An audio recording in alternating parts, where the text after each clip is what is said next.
Pour mieux comprendre la structuration d'un projet de recherche, il est essentiel d'en connaître les différentes étapes. Celles-ci forment un cycle logique, de l'idée initiale à la valorisation des résultats. Un projet scientifique suit un cycle structuré, composé de 5 phases interdépendantes. Conception. Tout commence par l'émergence de l'idée. C'est à ce stade que le chercheur définit les grandes lignes du projet. Planification. On entre dans le concret. On élabore les étapes du projet, on identifie les ressources nécessaires et on cherche du financement. Exécution. C'est le cœur de l'action. Les travaux de recherche sont réalisés selon le plan défini. Analyse. Ici, les données collectées sont traitées, interprétées et confrontées aux hypothèses de départ. Valorisation. Les résultats sont diffusés, publiés ou exploités. C'est la reconnaissance du travail accompli et le point de départ de nouvelles perspectives.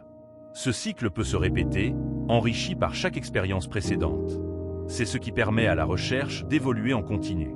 Chaque étape compte pour faire avancer la connaissance. Toute recherche commence par une phase de conception rigoureuse qui pose les fondations du projet scientifique. Identification d'une problématique. On commence par repérer une lacune dans les connaissances existantes. C'est souvent ce manque qui justifie la mise en œuvre d'un projet. Revue de littérature préliminaire. Cette étape consiste à explorer les travaux déjà réalisés sur le sujet. Elle permet d'éviter les redondances et d'identifier les pistes encore inexplorées. Formulation d'hypothèses. Sur la base de cette analyse, on élabore des réponses provisoires, des hypothèses à tester lors de l'enquête ou de l'expérimentation. Évaluation de faisabilité. Enfin, on analyse les ressources disponibles, les contraintes techniques ou humaines, afin de valider que le projet peut effectivement être mené à bien. Cette phase détermine la clarté, la crédibilité et la viabilité du projet. Une bonne conception, c'est la moitié du travail accompli. Après avoir défini les grandes lignes du projet lors de la conception, vient la phase de planification. Cette étape consiste à organiser le projet dans les moindres détails, afin de garantir sa faisabilité et son bon déroulement. Côté contenu, il faut établir un plan de recherche détaillé, définir une méthodologie précise, élaborer un calendrier d'exécution, prévoir un budget réaliste et anticiper les éventuels obstacles avec un plan de gestion des risques. Ensuite vient la recherche de financement, une étape souvent cruciale. Il s'agit d'identifier les sources potentielles de financement, de rédiger des propositions claires et convaincantes, de présenter le projet aux financeurs et, si nécessaire, de négocier les conditions d'octroi des fonds. Une planification rigoureuse augmente considérablement les chances de succès d'un projet scientifique. Un projet bien planifié est un projet à moitié réussi.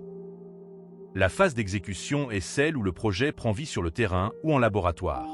C'est ici que les actions prévues dans le plan prennent forme, en respectant rigoureusement les protocoles définis. Mise en œuvre du protocole. La méthodologie est appliquée étape par étape, sans compromis sur la rigueur scientifique. Collecte de données. Les informations sont recueillies de manière systématique, conformément au plan établi. Suivi et ajustement. Un contrôle régulier est nécessaire pour détecter d'éventuels écarts et adapter le dispositif si besoin. Documentation continue. Tout est consigné avec précision. Observation, anomalies, procédures, pour assurer la traçabilité et faciliter l'analyse future.